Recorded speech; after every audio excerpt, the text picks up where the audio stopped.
नमस्कार दोस्तों, real education channel में आपका हार्दिक स्वागत है। दोस्तों आज की इस वीडियो में हम बात करने वाले हैं बैंक ऑफ महाराष्ट्र की। जानेंगे इस वीडियो में एक बैंक ऑफ महाराष्ट्र में अकाउंट ओपनिंग जो फॉर्म रहता है उसको कैसे फिलअप करते हैं, उस फॉर्म को कैसे भरते हैं, इसकी पूरी जानकारी इसी वीडियो में देखने को मिलेगी। वीडियो को अंत तक देखते रहिए। मेरा नाम है पंकज और आप देख रहे हैं रियल एजुकेशन चैनल। तो चलिए शुरू करते हैं।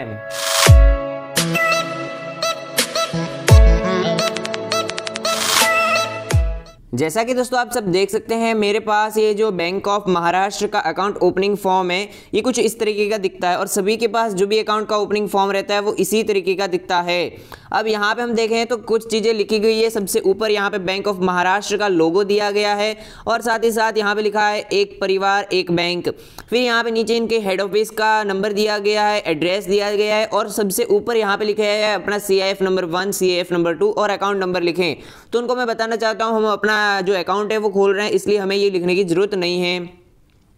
अब यहाँ पे जो नीचे लिखा है वो डिटेल्स हमें फिलअप करते जाना है और यहाँ पे जो डिटेल्स है सबसे पहला लिखा है saving bank account form Indian resident. मतलब अगर आप भारत से हैं तभी ये वीडियो आप ही के लिए है, ये फॉर्म उन्हीं के लिए है। अगर आप किसी विदेश से हैं या फिर फॉरेनर से हैं, आप इंडियन नहीं हैं, तो आपको अकाउंट खोलने के लिए दूसरा फॉर्म देना होगा, दूसरा फॉर्म फिलअप करना होगा।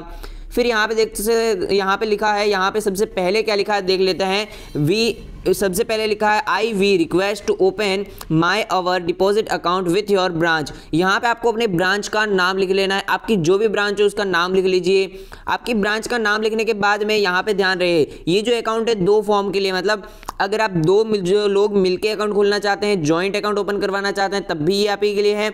अगर आप सिंगल ओपन करवाना चाहते हैं तब भी आप ये इसी फॉर्म को भर के कर सकते हैं। तो हम यहाँ पे मैं सिंगल की बताऊंगा कि सिंगल लोग अपना अकाउंट कैसे फॉर्म फिलअप कर सकते हैं।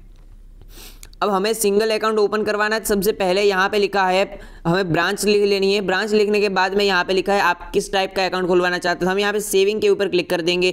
सेविंग के ऊपर क्लिक करने के बाद में यहाँ पे नीचे लिखा है कि आप अकाउंट कौन सा खुलवाना चाहते हैं, इंडिविजुअल है या फिर जॉइंट अकाउंट खुलवाना चाहते हैं, ट्रस्ट का है, एसोसिएशन का है, HUF है या अदर है। तो हम इंडिविजुअल के ऊपर क्लिक कर देंगे। अगर आप जॉइंट खुलवाना चाहते हैं तो जॉइंट इंडिविजुअल के ऊपर क्लिक कर दीजिए। अगर आप ट्रस्ट के लिए खुलवाना चाहते हैं तो आप ट्रस्ट के लिए भी खोल सकते हैं। फिर यहाँ पे लिखा है मोड ऑफ ऑपरेशन, आप किस तरीके से कितने लोग हैं मिलके अपने अकाउंट को एक्सेस करना चाहते हैं। अगर आप अकेले एक्सेस करना चाहते हैं तो हम यहाँ पे सिंगल के ऊपर क्लिक कर देंगे और इसी के ऊपर हमें क्लिक करना होगा। फिर यहाँ पे और सारी इंफॉर्मेशन दे रखी है, उनको भी हम देख लेते हैं क्या क्या दे रखा है। स्क्रॉल डाउन करने पर आप देख सकते हैं ये हमारे सामने फॉर्म अब आगे है। यहाँ पे लिखा है आपको अपनी चीज़ें लिखनी है। आपका टाइटल, सबसे पहले आप मिस्टर हैं, मिसेज हैं, मास्टर हैं, मिस हैं, डॉक्टर हैं या फिर अदर्स। तो यहाँ पे अगर आप मिस्टर के ऊपर क्लिक कर दीजिए और अपना नाम लिख लीजिए। यहाँ पे फर्स्ट नेम आपका होना चाहिए, फिर यहाँ पे आपको मिडिल नेम लिखना है और यहाँ पे सर नेम लिखना है। मतलब पूरा नाम आपको अपना लिखना है जो भी आपके पैन कार्ड, आधार कार्ड के ऊपर है। फिर यहाँ पे आपको अपने फादर का नाम लिखना है। आपका जो भी फादर का नेम है आपके उनके आधार कार्ड पे है या फिर उनके पैन कार्ड पे ऊपर जो भी नेम है वही लिखें और फिर आपके मदर का भी यही लिख लीजिए। और उसके बाद में यहाँ पे दोस्तों देख सकते हैं नीचे क्या दे रखा है, यहाँ पे डेट ऑफ बर्थ। यहाँ पे आपको अपनी डेट ऑफ बर्थ लिखनी है। फिर यहाँ पे जेंडर सिलेक्ट करना है, मेल है या फिर फीमेल है। मेल का मतलब ये होता है कि अगर आप पुरुष हैं या फिर महिला है। अगर महिला है तो फीमेल के ऊपर क्लिक कर दीजिए और पुरुष हैं तो मेल के ऊपर क्लिक कर दीजिए। फिर यहाँ पे मैरिड स्टेटस के ऊपर पूछ रहा है कि आप मैरिड हैं तो यहाँ पे मैरिड के ऊपर क्लिक कीजिए। अगर आप सिंगल हैं तो सिंगल के ऊपर क्लिक कर दीजिए। फिर उसके बाद में स्क्रॉल डाउन करने पर और देखते हैं क्या इंफॉर्मेशन दे रखी है। अब यहाँ पे काफ़ी लोग पूछ रहे होंगे साइड में फॉर्म दे रखा है इसका क्या करना है, तो उनको बता दूं ये आपको कोई भरने की जरूरत नहीं है। अगर आप जॉइंट अकाउंट खुलवाते हैं तभी आपको भरना है, वरना उसको आपको भरने की कोई जरूरत नहीं है। यहाँ पे हमें सबसे पहले फर्स्ट वाला ही फिलअप करना होगा। फिर यहाँ पे सबसे पहले यहाँ पे हमने अपनी तारीख ले लीजिए, जन्म तारीख वगैरह जो भी लिख ले लीजिए। फिर यहाँ पे प्लेस ऑफ बर्थ, मतलब आपका जन्म कहाँ हुआ है वो यहाँ पे आपको लिखना है। अगर आपका जन्म जिस भी राज्य में हुआ है या फिर आपके जिस भी सिटी में हुआ है उस सिटी का नाम और राज्य का नाम साइड में लिख लीजिए। और यहाँ पे ये लिखने के बाद में यहाँ पे पूछा गया है नेशनलिटी आप क्या है, इंडियन है या फिर किसी अदर से है, NRI है। तो हम इंडियन के ऊपर क्लिक कर देंगे और यहाँ पे भी इंडियन लिख लेंगे। इंडियन लिखने के बाद में यहाँ पे आगे हम बढ़ते हैं और क्या दे रखा है इंफॉर्मेशन। और यहाँ पे पूछा है आपका जो रेसिडेंशियल स्टेटस है वो रेसिडेंट है या फिर नॉन रेसिडेंट है। तो हम यहाँ पे रेसिडेंट के ऊपर क्लिक कर देंगे। फिर यहाँ पे आपको और सारी इन्फॉर्मेशन दे रखी है। यहाँ पे आपको इंडिया ऊपर क्लिक कर देना है, इंडिया सिलेक्ट कर देना है और इंडिया लिख लेना है। फिर यहाँ पे दूसरी चीज़ें भी और दे रखी है और यहाँ पे दे रखा है आपको कॉन्टैक्ट डिटेल देनी है, अपना मोबाइल नंबर, आपका जो भी मोबाइल नंबर है वो यहाँ पे लिख लीजिए। यहाँ पे जो भी आपका मोबाइल नंबर रहता है, फ़ोन नंबर रहता है, ईमेल आईडी, ये बिल्कुल भरना ना भूलें। मतलब काफ़ी लोग ये करते हैं, ईमेल आईडी को स्किप कर देते हैं, ईमेल आईडी नहीं लिखते। तो उनको बता दो, नेट बैंकिंग अगर आपको चालू करवानी है या फिर नेट बैंकिंग फ्यूचर में एक्सेस करना चाहते हैं तो ईमेल आईडी जरूर कीजिए। ईमेल आईडी के काफ़ी ज़्यादा फायदे हैं। अगर आपकी नहीं बनी हुई है तो आप बना लीजिए ईमेल आईडी और उसको फिलअप जरूर कीजिए। ईमेल आईडी के बिना आप इसको डायरेक्ट के कभी भी मत दीजिए। फिर यहाँ पे और कौन सी इंफॉर्मेशन दे रखी है वो भी देख लेते हैं। ईमेल आईडी के बाद में दे रखा है एड्रेस प्रूफ। एड्रेस प्रूफ आप अपना आधार कार्ड यूज़ कर सकते हैं, पैन कार्ड है वो एड्रेस प्रूफ में नहीं गिना जाता है। हमें यहाँ पे आधार लिख लेना है, एड्रेस प्रूफ में यहाँ पे आधार लिख लेना है और यहाँ पे आधार नंबर लिख लेना है। फिर यहाँ पे रेसिडेंशियल एड्रेस लिखना है, आप जहाँ पे भी रहते हैं वो आपका एड्रेस लिख लीजिए, आप जहाँ पे भी करंट में रहते हैं वहाँ पे। और अगर आप यहाँ पे परमानेंट एड्रेस दूसरा कोई लिखना चाहते हैं जो आपका परमानेंट हो, जैसे आपका गांव का है तो वो परमानेंट भी लिख सकते हैं। बट अगर आपका यही परमानेंट है जो आप रह रहे हैं तो वो वहीं रहने दीजिए, उसको चेंज करने की हमें जरूरत नहीं है। फिर यहाँ पे स्क्रॉल डाउन करते हैं और कौन सी इंफॉर्मेशन दे रखी है, पिन कोड वगैरह आप लिखना बिल्कुल मत भूलना ऊपर। अब यहाँ पे दे रखा है प्रूफ ऑफ आइडेंटिटी। यहाँ पे जो प्रूफ है आइडेंटिफिकेशन का है वो यहाँ पे हम लिख लेंगे सबसे ऊपर आधार कार्ड या फिर पैन कार्ड। अगर आपका पैन कार्ड है तो बहुत ही बढ़िया, आधार कार्ड है तब वो बहुत अच्छी बात है। यहाँ पे दोनों ही चीज़ हमें दोनों ही, यहाँ पे आधार कार्ड लिख लेंगे, आधार कार्ड नंबर लिख लेंगे और वैलिडेट अप टू जहाँ तक वैलिडेट है वो भी लिख लेंगे और पैन कार्ड नंबर यहाँ पे अपना लिख लेना है। और यहाँ पे कोई इंफॉर्मेशन ऐसी आपको छूट जाए या फिर आपको समझ नहीं आ रही है कभी कभार तो उनको छोड़ भी सकते हैं बिल्कुल, अगर आपको समझ ना आए तो। और वरना आपके आसपास जो भी हो बैंक में उनको भी आप पूछ सकते हैं। फिर यहाँ पे पैन कार्ड लिखने के बाद में याद रहे, पैन कार्ड अगर आपके पास नहीं है तो फॉर्म 60 और 61 भरना होगा। बट पैन कार्ड आपको होना बहुत ही ज़्यादा जरूरी है, इसके काफ़ी ज़्यादा फायदे हैं। पैन कार्ड नहीं है तो ऑनलाइन बना लीजिए। पैन कार्ड बनाने का सिर्फ 5 मिनट लगते हैं पैन कार्ड बनाते समय। मैंने आपको पिछले वीडियो में बता रखा है, आपको आई बटन में लिंक मिल जाएगा, वहाँ से डिस्क्रिप्शन में देख सकते हैं पैन कार्ड कैसे बनाते हैं। सिर्फ 5 मिनट का काम है, आप बना सकते हैं। या फिर ये वीडियो जब पूरा होगा तो उसके बाद में भी आपको वहाँ पे डिटेल्स देखने को मिल जाएगी। यहाँ पे है name as the behind of the card, आपका जो नाम है वो यहाँ पे लिख लीजिए जो प्रिंटेड है। फिर यहाँ पे एजुकेशन में आप क्या जहाँ तक पढ़े हैं वो लिख लीजिए। फिर ऑक्यूपेशन आप क्या काम करते हैं, एनुअल इनकम आपकी क्या है वो लिख लीजिए। आपका रिलीजन यानी आपका धर्म क्या है, आपकी कास्ट क्या है, यहाँ पे ST है, SC है, OBC है, जनरल है, यहाँ पे जो भी हो आप वहाँ पे वो लिख लीजिए। ये सारी चीज़ें लिखने के बाद में यहाँ पे नीचे स्क्रॉल डाउन करने पर और इन्फॉर्मेशन दे रखी है। और इन्फॉर्मेशन क्या दे रखी है, यहाँ पे क्या बताया गया है हम देख लेते हैं। यहाँ पे लिखा है ऑक्यूपेंसी ऑफ रेसिडेंस, मतलब आप जिस रेसिडेंस में रहते हैं वो आपका सेल्फ ओन है, मतलब आपका खुद का है या फिर फैमिली ने आपको दिया है, फैमिली के साथ रहते हैं, या फिर आप किसी कंपनी में काम करते हैं तो कंपनी ने आपको दिया है, रेंट पे भाड़े पे रहते हैं, या फिर यहाँ पे आपने लोन लेके इसको परचेज किया है। अगर आप इस डिटेल को भरना चाहते हैं तो काफ़ी अच्छी बात है, आप भर लीजिए। अगर आप नहीं भरना चाहते तो स्किप भी कर सकते हैं, बट मैं आपको बताऊँगा आप भर लीजिए, थोड़ा आसानी रहेगी।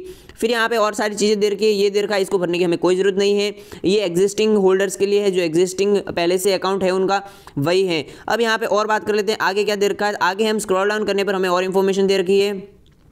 यहाँ पे दे रखा है फर्स्ट एप्लीकेंट, मतलब आप जो पहले जो भी आप हैं, मतलब यहाँ पे 3 लोग या फिर 2-3 लोग मिलके अकाउंट ओपन कर सकते थे। यहाँ पे 2 लोगों का फॉर्म है तो यहाँ पे सबसे पहला ऊपर आपको सभी के ऊपर टिक कर देना है। आपको चेक भी मिल जाएगा, phone banking, SMS banking, mobile banking और मास स्टेटमेंट। क्योंकि काफ़ी लोग ये करते हैं कि पहले तो यहाँ पे नेट बैंकिंग एक्टिवेट नहीं करवाते और बाद में जाके आपको बैंक के धक्के खाने पड़ते हैं। तो इससे अच्छा यही है यहाँ से आप सब चीज़ें टिक कर लें। और फिर नीचे दे रखा है, इसको भी हमें टिक कर लेना है। हमारी जो ईमेल आईडी है उसी कर ईमेल आईडी यहाँ पे लिख लेनी। ईमेल आईडी पे हमारा नेट बैंकिंग का पासवर्ड वगैरह जो भी है यूजर नेम आ जाएगा। बट याद रहे ईमेल आईडी बिल्कुल सही भरे, वरना आपका जो नेट बैंकिंग का पासवर्ड वगैरह है वो किसी और के पास चला जाएगा। तो फिर किसी और के पास अगर चला गया तो आपके अकाउंट से पैसे भी कोई निकाल सकता है। ईमेल आईडी सही भरे। फिर यहाँ पे दूसरी योजनाएं दे रखी है, आप इसमें से कोई भी अगर लेना चाहते हैं तो उसके ऊपर क्लिक कर सकते हैं। जैसे मैं डीमेट अकाउंट सर्विस लेना चाहता हूँ मैं क्लिक कर सकता हूँ। अगर आपको नहीं लेनी है तो मत क्लिक कीजिए, मतलब किसी भी स्कीम अगर आप लेना चाहते हैं किसी में से भी। और यहाँ पे एक की भी जरूरत नहीं है, मैं तो कह रहा हूँ आप एक किसी को ऊपर क्लिक मत कीजिए, कोई भी एक भी काम की चीज़ें नहीं है। फिर यहाँ पे नीचे और चीज़ें दे रखी है, इन्फॉर्मेशन दे रखी है। यहाँ पे आपको सबसे पहले है अपनी एप्लीकेंट 1, मतलब यहाँ पे आपको अपने सिग्नेचर्स करने हैं और डेट करनी है। अगर आप 2 लोग मिलकर ज्वाइंट अकाउंट खोल रहे हैं तब दोनों लोगों का साइन चाहिए। अगर आप सिंगल हैं, मतलब एक ही बंदा अकाउंट खोल रहा है तो बहुत ही बढ़िया है, आप डायरेक्टली कर सकते हैं। फिर यहाँ पे आगे हम देखते हैं स्क्रॉल डाउन करने पर और क्या दे रखा है। यहाँ पे पूछ रहा है CIF नंबर, अकाउंट नंबर, इनको हमें सभी को छोड़ देना है। फिर यहाँ पे सबसे पहले अपनी जो फोटो है वो अपनी एक लेटेस्ट फोटो, मतलब आपकी जो अभी की हाल फिलहाल की फोटो हो उसी को यहाँ पे लगाना है। मतलब ये नहीं कि आप 2-3 साल या 5-5 साल पुरानी फोटो लगा रहे हैं, वो बिल्कुल नहीं। यहाँ पे आपको लेटेस्ट फोटो लगानी है और यहाँ पे आपको सिंगल के ऊपर क्लिक कर देना है। अगर आप जॉइंट है तो जॉइंट बाय ऑल के ऊपर क्लिक कर दीजिए। अगर आप मतलब डायरेक्टली सिंगल ही अकाउंट ऑपरेट कर रहे हैं, आप खुद का ही अकाउंट खोल रहे हैं, तो यहाँ पे डायरेक्ट सिंगल के ऊपर क्लिक कर सकते हैं। अब नीचे दोस्तों देख सकते हैं यहाँ पे लिखा है फॉर्म DA1 नॉमिनेशन फॉर्म। मतलब ये अगर हमें फॉर्म भरना है तो आप भर सकते हैं, बट ये फॉर्म मैं कहूँगा बहुत ही ज़्यादा ज़रूरी है। आप इस फॉर्म को बिल्कुल स्किप ना करें, आप इसको ज़रूर भरें। ये होता है नॉमिनी फॉर्म। नॉमिनी का मतलब ये होता है कि अगर आप गुजर जाते हैं तो आपके बाद में आपके अकाउंट के अंदर जो पैसे पड़े हैं वो किसको मिलेंगे, आपकी डेथ के बाद में किसी को मिल सकते हैं। तो यहाँ पे आप उनका नाम वगैरह या फिर रिलेशन वगैरह सब कुछ लिख सकते हैं। और यहाँ पे देख सकते हैं सबसे पहले I या फिर V को तो हम क्रॉस कर देंगे, I है हमारा। और जो नॉमिनी आप बनाना चाहते हैं, यहाँ पे काफ़ी ज़्यादा लोग हैं अपने फादर को रखते हैं, तो यहाँ पे फादर का जो भी नाम वगैरह है वो लिख लीजिए, एड्रेस वगैरह लिख लीजिए। और यहाँ पे उनका भी नॉमिनी का जो नेम एंड एड्रेस है वो भी इस कॉलम में लिख लेना है। ये सारी चीज़ें फिलअप करने के बाद में रिलेशन क्या है आपका नॉमिनी के साथ, अगर आप फादर का नाम लिख रहे हैं तो फादर, मदर तो मदर, आपका जो भी है वो ठीक लिए। फिर उनकी एज लिख लीजिए और उनकी डेट ऑफ बर्थ लिख लीजिए, DOB, वो ज़्यादा ज़रूरी है। और डेट ऑफ बर्थ सही लिखना है जो आपका आधार कार्ड के ऊपर हो आपके फादर की। फिर यहाँ पे स्क्रॉल डाउन करेंगे हम और कौन सी चीज़ें दे रखी है, और यहाँ पे अगर हम देखें तो काफ़ी सारी चीज़ें नहीं दे रखी है। अब बस नॉमिनी के बारे में बताया जा रहा है कि नॉमिनी के बारे में आपने ये सारी डिटेल्स भर दी। और फिर यहाँ पे नीचे जो दे रखा है ये फॉर्म हमें नहीं भरना है, अगर ये हम भर लेते हैं तो हमारा नॉमिनी कैंसिल हो जाते हैं। फिर यहाँ पे नॉमिनी कैंसिल नहीं करना है, हमें ये फॉर्म रहने देना है। स्क्रॉल डाउन कर लेते हैं, यहाँ पे नीचे दे रखा है ये सारी चीज़ें आपको देख सकते हैं। ये सारी चीज़ें बैंक खुद भरेगी, बैंक को खुद को भरनी होगी, हमें किसी भी चीज़ की जरूरत नहीं है। हमें बस ये अब एक फॉर्म रहा, इसको अब भरना होगा। इसमें क्या दे रखा है, यहाँ पे दे रखा है personal details and signature of witness. मतलब आप अकाउंट खोल रहे हैं तो आपके किसी भी एक विटनेस होना चाहिए, बिना विटनेस के यहाँ पे ये अकाउंट नहीं खुलता है। ध्यान रहे, विटनेस का मतलब ये होता है कि एक गारंटेड होना चाहिए बैंक के पास, वो अगर कोई है तभी आपका अकाउंट बैंक खुलता है। तो यहाँ पे उसका नाम लिख लीजिए, आपके विटनेस में आपके फादर, मदर या फिर किसी का भी नाम ले लीजिए, उनका एड्रेस लीजिए, उनकी साइन करा दीजिए। और फिर है प्लेस ऑफ डेट, उनकी जो डेट है वो जो भी है प्लेस वगैरह वो सारी चीज़ें लिख लीजिए। फिर इतनी सारी चीज़ें लिखने के बाद में अगर आपके जॉइंट अकाउंट है या फिर दूसरा कोई भी है तो आप दूसरे किसी भी विटनेस का भी साइन करवा सकते हैं। इतना करने के बाद में यहाँ पे दे रखा है दोस्तों, इतना करने के बाद में दोस्तों आप देख सकते हैं नीचे लिखा है फॉर ब्रांच यूज ओनली। मतलब ये जो नीचे वाला फॉर्म है ये सिर्फ ब्रांच ही भरेगी, हमें भरने की जरूरत नहीं है। यहाँ पे फॉर्म 60 दे रखा है, अगर आपके पास पैन कार्ड नहीं होता तब जाके ये फॉर्म 60 भरना होता है, वरना ये फॉर्म 60 आपको भरने की जरूरत नहीं है। आशा करता हूँ जो इन्फॉर्मेशन मैंने आज आप तक पहुंचाई आपके लिए फायदेमंद रही होगी। आज का ये वीडियो अच्छा लगा हो तो वीडियो को लाइक कीजिए, चैनल को सब्सक्राइब करना बिल्कुल मत भूलना। वीडियो को लाइक कर दीजिए, चैनल को सब्सक्राइब करना बिल्कुल मत भूलना। ये वीडियो देखने के लिए आपका बहुत बहुत धन्यवाद। जय हिंद, वंदे मातरम।